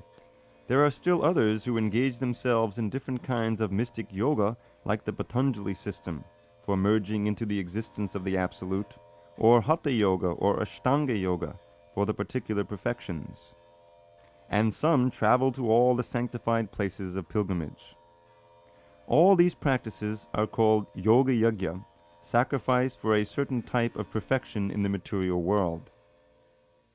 There are others who engage themselves in the studies of different Vedic literatures, specifically the Upanishads and Vedanta Sutras, or the Sankhya philosophy. All of these are called Svadhyaya Yagya, or engagement in the sacrifice of studies. All these yogis are faithfully engaged in different types of sacrifice and are seeking a higher status of life. Krishna consciousness, however, is different from these because it is the direct service of the Supreme Lord. Krishna consciousness cannot be attained by any of the above-mentioned types of sacrifice, but can be attained only by the mercy of the Lord and his bona fide devotees. Therefore, Krishna consciousness is transcendental. Text 29. Apani jumvati pranam, prane panam tatapare, pranapana kati rudnva, pranayama parayana, apare niyatahara, pranam praneshu juvati. Still others, who are inclined to the process of breath restraint to remain in trance, practice by offering the movement of the outgoing breath into the incoming, and the incoming breath into the outgoing, and thus at last remain in trance, stopping all breathing. Others, curtailing the eating process, offer the outgoing breath into itself as a sacrifice.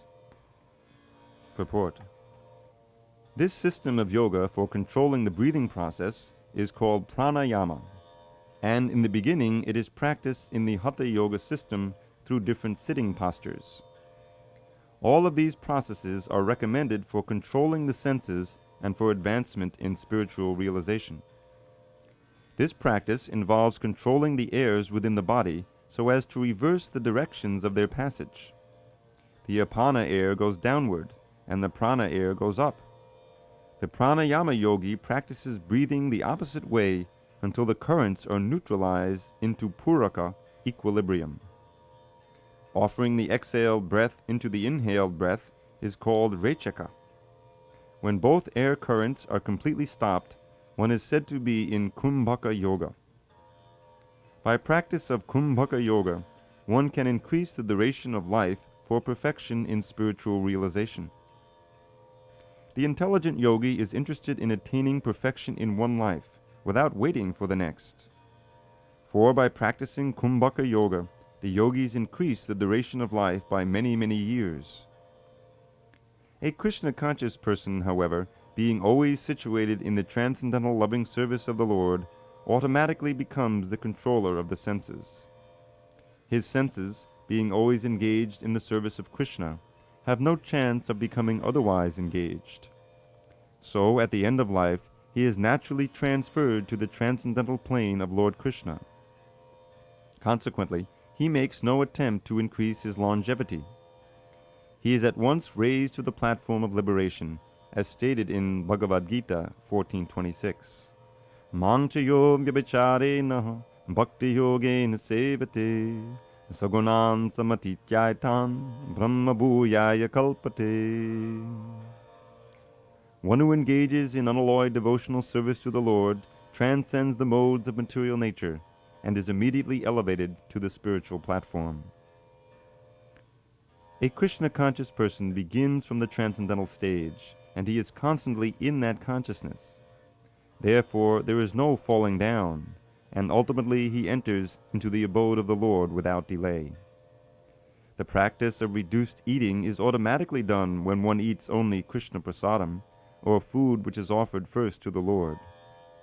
Reducing the eating process is very helpful in the matter of sense control, and without sense control there is no possibility of getting out of the material entanglement. Text 30. Sarvepyete yagyavido yagyak chapata kalmasha yagyashishtam dabujo yanti brahma sanatanam. All these performers who know the meaning of sacrifice become cleansed of sinful reactions, and, having tasted the nectar of the results of sacrifices, they advance toward the supreme eternal atmosphere. Purport.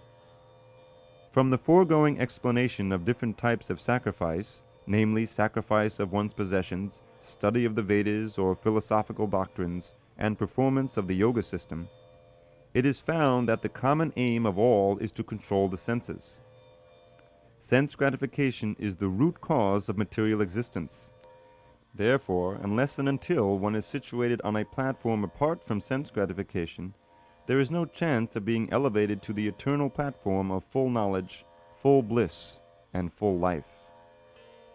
This platform is in the eternal atmosphere, or Brahman atmosphere. All the above-mentioned sacrifices help one to become cleansed of the sinful reactions of material existence. By this advancement in life, not only does one become happy and opulent in this life, but also at the end he enters into the eternal kingdom of God, either merging into the impersonal Brahman or associating with the Supreme Personality of Godhead, Krishna. Text 31. Nayam lokostya yagyasya kutonya kurusattama. O best of the Kuru dynasty, without sacrifice one can never live happily on this planet or in this life. What then of the next? Purport. Whatever form of material existence one is invariably ignorant of his real situation. In other words, existence in the material world is due to the multiple reactions to our sinful lives. Ignorance is the cause of sinful life, and sinful life is the cause of one's dragging on in material existence. The human form of life is the only loophole by which one may get out of this entanglement. The Vedas, therefore, give us a chance for escape by pointing out the paths of religion, economic comfort, regulated sense gratification, and, at last, the means to get out of the miserable condition entirely. The path of religion, or the different kinds of sacrifice recommended above, automatically solves our economic problems. By performance of yajna, we can have enough food, enough milk, etc., even if there is a so-called increase of population. When the body is fully supplied, naturally the next stage is to satisfy the senses. The Vedas prescribe, therefore, sacred marriage for regulated sense gratification.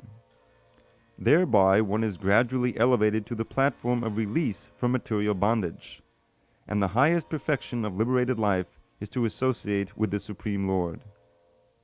Perfection is achieved by performance of yajna, sacrifice, as described above. Now, if a person is not inclined to perform yajna according to the Vedas, how can he expect a happy life even in this body? And what to speak of another body on another planet? There are different grades of material comforts in different heavenly planets, and in all cases there is immense happiness for persons engaged in different kinds of yajna. But the highest kind of happiness that a man can achieve is to be promoted to the spiritual planets by practice of Krishna consciousness. A life of Krishna consciousness is therefore the solution to all the problems of material existence. Text 32. Evam bahuvada yajna vitata brahmano mukhe karmajan dinditan sarvan evam gatva vimokshase. All these different types of sacrifice are approved by the Vedas, and all of them are born of different types of work. Knowing them as such, you will become liberated. Purport. Different types of sacrifice, as discussed above, are mentioned in the Vedas to suit the different types of worker. Because men are so deeply absorbed in the bodily concept, these sacrifices are so arranged that one can work either with the body, with the mind, or with the intelligence. But all of them are recommended for ultimately bringing about liberation from the body. This is confirmed by the Lord herewith from his own mouth. Text 33. Shreyan javamaya yajna jnana yajna parantapo savam karma kilam partha jnane parisamapyate. O chastiser of the enemy, the sacrifice performed in knowledge is better than the mere sacrifice of material possessions. After all, O son of Pritha, all sacrifices of work culminate in transcendental knowledge. Purport. The purpose of all sacrifices is to arrive at the status of complete knowledge, then to gain release from material miseries, and ultimately to engage in loving transcendental service to the Supreme Lord, Krishna consciousness. Nonetheless, there is a mystery about all these different activities of sacrifice, and one should know this mystery. Sacrifices sometimes take different forms according to the particular faith of the performer. When one's faith reaches the stage of transcendental knowledge, the performer of sacrifices should be considered more advanced than those who simply sacrifice material possessions without such knowledge. For without attainment of knowledge, sacrifices remain on the material platform and bestow no spiritual benefit. Real knowledge culminates in Krishna consciousness, the highest stage of transcendental knowledge.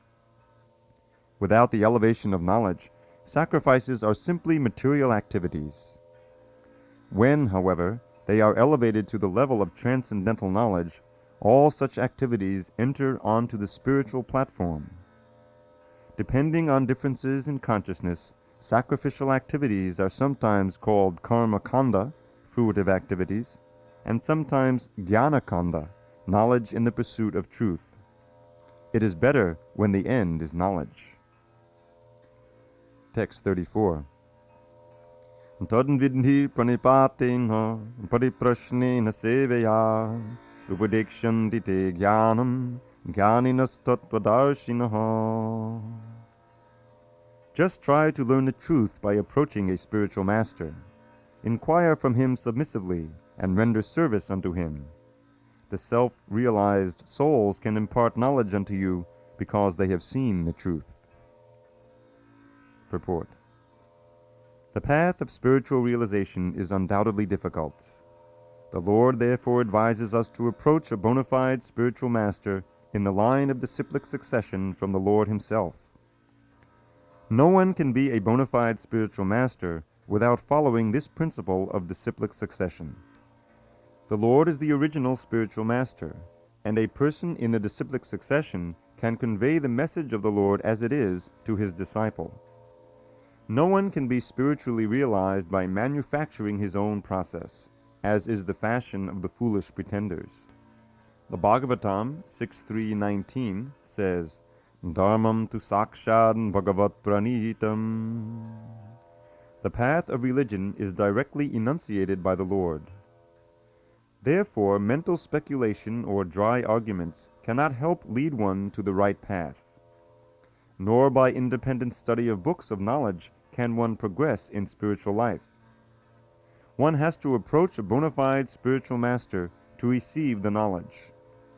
Such a spiritual master should be accepted in full surrender, and one should serve the spiritual master like a menial servant, without false prestige. Satisfaction of the self-realized spiritual master is the secret of advancement in spiritual life. Inquiries and submission constitute the proper combination for spiritual understanding. Unless there is submission and service, inquiries from the learned spiritual master will not be effective. One must be able to pass the test of the spiritual master, and when he sees the genuine desire of the disciple, he automatically blesses the disciple with genuine spiritual understanding. In this verse, both blind following and absurd inquiries are condemned. Not only should one hear submissively from the spiritual master, but one must also get clear understanding from him in submission and service and inquiries. A bona fide spiritual master is by nature very kind toward the disciple. Therefore, when the student is submissive and is always ready to render service, the reciprocation of knowledge and inquiries becomes perfect. Text 35. Yagnatva na punarmoham evam yasasi pandava yena bhutan nisheshani drakshasyatman yato mayi. Having obtained real knowledge from a self-realized soul, you will never fall again into such illusion. For by this knowledge you will see that all living beings are but part of the Supreme, or, in other words, that they are mine. Purport. The result of receiving knowledge from a self-realized soul, or one who knows things as they are, is learning that all living beings are parts and parcels of the Supreme Personality of Godhead, Lord Sri Krishna. The sense of an existence separate from Krishna is called Maya. Ma, not, ya, this. Some think that we have nothing to do with Krishna, that Krishna is only a great historical personality, and that the Absolute is the impersonal Brahman. Factually, as it is stated in the Bhagavad Gita, this impersonal Brahman is the personal effulgence of Krishna. Krishna, as the Supreme Personality of Godhead, is the cause of everything. In the Brahma Samhita, it is clearly stated that Krishna is the Supreme Personality of Godhead, the cause of all causes. Even the millions of incarnations are only his different expansions. Similarly, the living entities are also expansions of Krishna. The Mayavadi philosophers wrongly think that Krishna loses his own separate existence in his many expansions. This thought is material in nature. We have experience in the material world that a thing, when fragmentally distributed, loses its own original identity. But the Mayavadi philosophers fail to understand that absolute means that 1 plus 1 is equal to 1, and that 1 minus 1 is also equal to 1. This is the case in the absolute world. For want of sufficient knowledge in the absolute science, we are now covered with illusion, and therefore we think that we are separate from Krishna. Although we are separated parts of Krishna, we are nevertheless not different from him. The bodily difference of the living entities is Maya, or not actual fact. We are all meant to satisfy Krishna. By Maya alone, Arjuna thought that the temporary bodily relationship with his kinsman was more important than his eternal spiritual relationship with Krishna. The whole teaching of the Gita is targeted toward this end, that a living being, as Krishna's eternal servitor, cannot be separated from Krishna, and his sense of being an identity apart from Krishna is called Maya. The living entities, as separate parts and parcels of the Supreme, have a purpose to fulfill. Having forgotten that purpose since time immemorial, they are situated in different bodies as men, animals, demigods, etc. Such bodily differences arise from forgetfulness of the transcendental service of the Lord. But when one is engaged in transcendental service through Krishna consciousness, one becomes at once liberated from this illusion. One can acquire such pure knowledge only from the bona fide spiritual master, and thereby avoid the delusion that the living entity is equal to Krishna. Perfect knowledge is that the Supreme Soul, Krishna, is the supreme shelter for all living entities. And giving up such shelter, the living entities are deluded by the material energy, imagining themselves to have a separate identity. Thus, under different standards of material identity, they become forgetful of Krishna. When, however, such deluded living entities become situated in Krishna consciousness, it is to be understood that they are on the path of liberation, as confirmed in the Bhagavatam 2.10.6. Muktir hitvanyata rupam sarupena vyavastiti. Liberation means to be situated in one's constitutional position as an eternal servitor of Krishna, Krishna consciousness. Text 36. Apichedasi papebhyak sarvebhyak papakritamo sarvam jnana pravenaiva vrijinam santarishyasi. Even if you are considered to be the most sinful of all sinners, when you are situated in the boat of transcendental knowledge, you will be able to cross over the ocean of miseries. Purport. Proper understanding of one's constitutional position in relationship to Krishna is so nice that it can at once lift one from the struggle for existence which goes on in the ocean of nescience. This material world is sometimes regarded as an ocean of nescience, and sometimes as a blazing forest. In the ocean, however expert a swimmer one may be, the struggle for existence is very severe. If someone comes forward and lifts the struggling swimmer from the ocean, he is the greatest savior. Perfect knowledge, received from the Supreme Personality of Godhead, is the path of liberation. The boat of Krishna consciousness is very simple, but at the same time the most sublime. Text 37. Yataidang si samidhogni bhasmasat kurute Arjuna jnanagni sarva karmani bhasmasat kurute tata. As a blazing fire turns firewood to ashes, O Arjuna, so does the fire of knowledge burn to ashes all reactions to material activities. Purport. Perfect knowledge of self and superself and of their relationship is compared herein to a fire. This fire not only burns up all reactions to impious activities, but also all reactions to pious activities, turning them to ashes.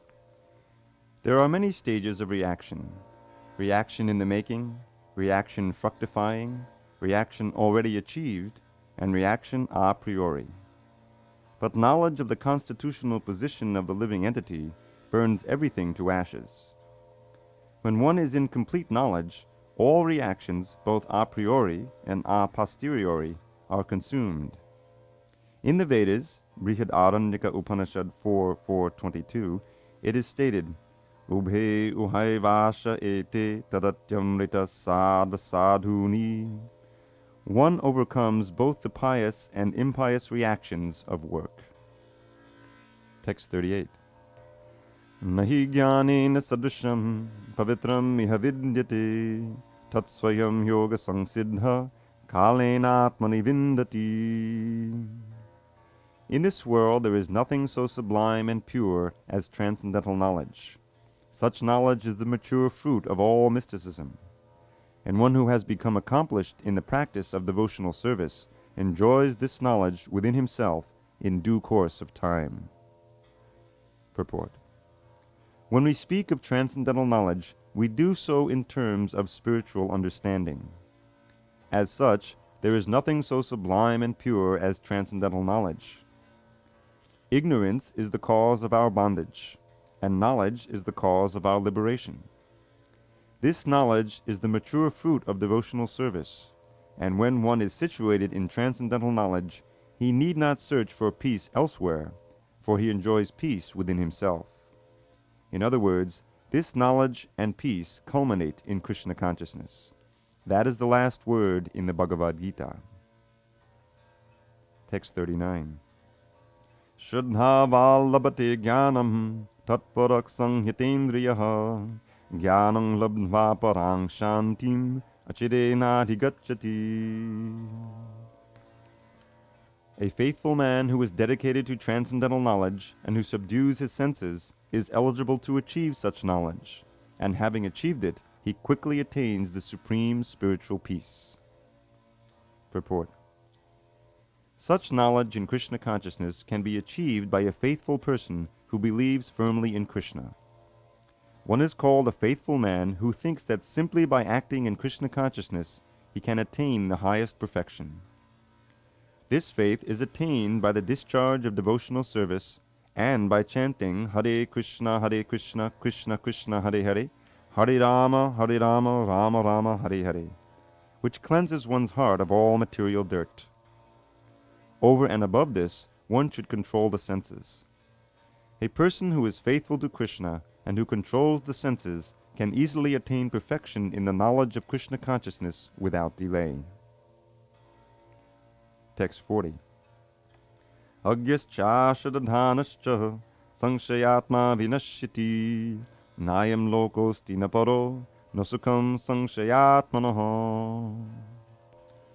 But ignorant and faithless persons who doubt the revealed scriptures do not attain God consciousness. They fall down.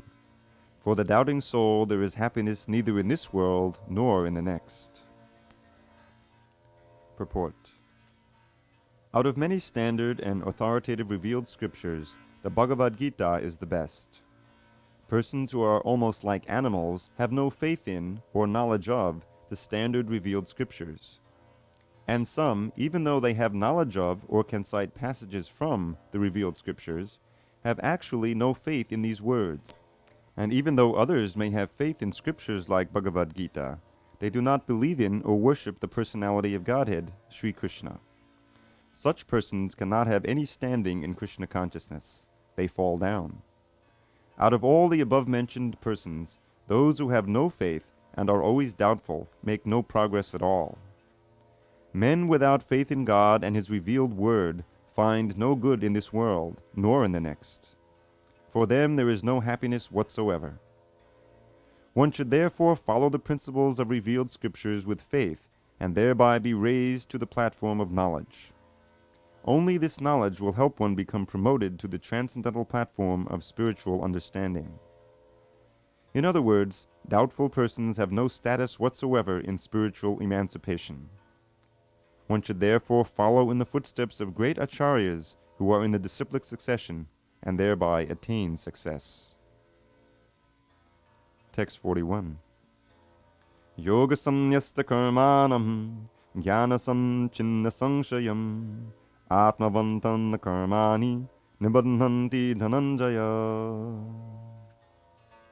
One who acts in devotional service, renouncing the fruits of his actions, and whose doubts have been destroyed by transcendental knowledge, is situated factually in the self. Thus he is not bound by the reactions of work, O conqueror of riches. Purport. One who follows the instruction of the Bhagavad Gita, as it is imparted by the Lord, the personality of Godhead Himself, becomes free from all doubts by the grace of transcendental knowledge. He, as a part and parcel of the Lord in full Krishna consciousness, is already established in self-knowledge.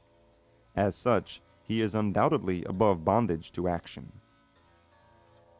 Text 42. Tasmad ajnana sambhutam ritstang jnanasinatmanaha chitvainang sanshayang yogam atistotishta bharata. Therefore, the doubts which have arisen in your heart out of ignorance should be slashed by the weapon of knowledge. Armed with yoga, O Bharata, stand and fight. Purport. The yoga system instructed in this chapter is called Sanatan Yoga, or eternal activities performed by the living entity. This yoga has two divisions of sacrificial actions. One is called sacrifice of one's material possessions, and the other is called knowledge of self, which is pure spiritual activity. If sacrifice of one's material possessions is not dovetailed for spiritual realization, then such sacrifice becomes material. But one who performs such sacrifices with a spiritual objective, or in devotional service, makes a perfect sacrifice. When we come to spiritual activities, we find that these are also divided into two, namely, understanding of one's own self, or one's constitutional position, and the truth regarding the Supreme Personality of Godhead. One who follows the path of Bhagavad Gita as it is can very easily understand these two important divisions of spiritual knowledge. For him, there is no difficulty in obtaining perfect knowledge of the self as part and parcel of the Lord. And such understanding is beneficial, for such a person can easily understand the transcendental activities of the Lord. In the beginning of this chapter, the transcendental activities of the Lord were discussed by the Supreme Lord Himself. One who does not understand the instructions of the Gita is faithless, and is to be considered to be misusing the fragmental independence awarded to him by the Lord. In spite of such instructions, one who does not understand the real nature of the Lord as the eternal, blissful, all-knowing personality of Godhead is certainly fool number one. Ignorance can be removed by gradual acceptance of the principles of Krishna consciousness. Krishna consciousness is awakened by different types of sacrifices to the demigods, sacrifice to Brahman, sacrifice in celibacy, in household life, in controlling the senses, in practicing mystic yoga, in penance, in foregoing material possessions, in studying the Vedas, and in partaking of the social institution called Varnashram Dharma. All of these are known as sacrifice, and all of them are based on regulated action. But within all these activities, the important factor is self-realization. One who seeks that objective is the real student of Bhagavad Gita. But one who doubts the authority of Krishna falls back. One is therefore advised to study Bhagavad Gita or any other scripture under a bona fide spiritual master with service and surrender. A bona fide spiritual master is in the disciplic succession from time eternal, and he does not deviate at all from the instructions of the Supreme Lord as they were imparted millions of years ago to the Sun God, from whom the instructions of Bhagavad Gita have come down to the earthly kingdom. One should therefore follow the path of Bhagavad Gita as it is expressed in the Gita itself, and be wary of self-interested people after personal aggrandizement who deviate others from the actual path. The Lord is definitely the Supreme Person, and his activities are transcendental. One who understands this is a liberated person from the very beginning of his study of Bhagavad Gita. Thus end the Bhaktivedanta purports to the 4th chapter of the Srimad Bhagavad Gita in the matter of transcendental knowledge.